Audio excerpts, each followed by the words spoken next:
Brendan here with Sons of Speed, and today we have been blessed with some news about the ZR1. Car and Driver put it on the cover of their magazine and then emailed that out to pretty much everybody on their email list. Interestingly enough though, later in the day, that cover kind of disappeared, so they may have let the cat out of the bag a little early on this one, but that doesn't stop us from knowing a few things from this morning's release.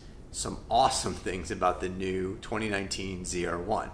And first and foremost, it makes 750 horsepower. I mean, that's an insane amount of power coming out of a car that Car and Driver expects is going to retail around $120,000. Along with 750 horsepower, 680 foot-pounds of torque. That's insane. That all comes from an LT5 supercharged motor using an Eaton supercharger.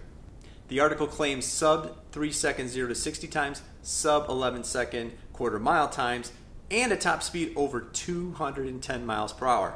Here's the weird thing though, you'd want to use that maybe in Germany on the Autobahn where you can actually drive that fast. Not so fast. Apparently the hood is too high because of the supercharger to be legal in Europe.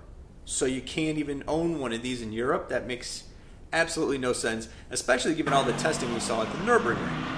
One thing that you won't see are those crazy tailpipes that were featured in the Nürburgring videos to keep sound down, so apparently this thing is going to be really loud.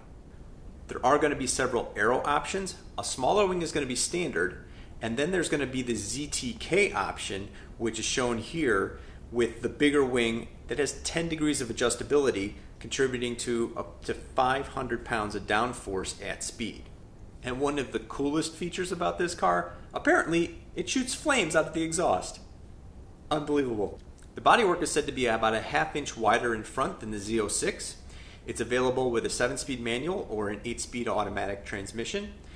There's magnetic ride standard, carbon ceramic brakes are standard, and there's an all-new fuel delivery system of both port and direct injection.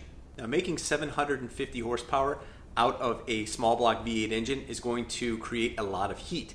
Now, we all know that the Z06 had problems with the heat and dissipating it and getting rid of it.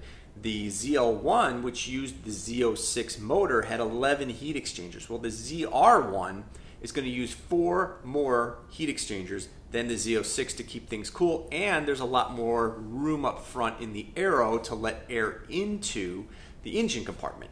So hopefully that means the ZR1 can run around the track all day long, just like the Grand Sport and the Z51, without overheating.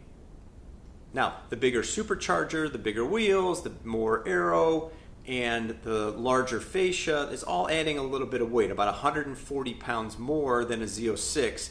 The ZR1 is going to tip the scales at about 3,664 pounds. The ZR1 is expected to make its debut at the Dubai Auto Show on November 12th. That's this coming Sunday, and we'll probably see the US debut at the Los Angeles Auto Show, which is at the end of November. Now, the amazing thing is that the C7's body is so stiff that even with all this power, the ZR1 still comes with a removable top. And we've seen spy shots of a convertible ZR1 driving around as well. So we may see a convertible version in the future as well. What does all that power translate into performance-wise? Well, we don't know what the Nürburgring times are just yet, but apparently the ZR1 is 2.5 seconds faster than the Z06 at Virginia International Raceway. So until we can get our hands on a ZR1 here in the States, which should happen very soon, we'll have to be content with this little teaser trailer that Chevy put together.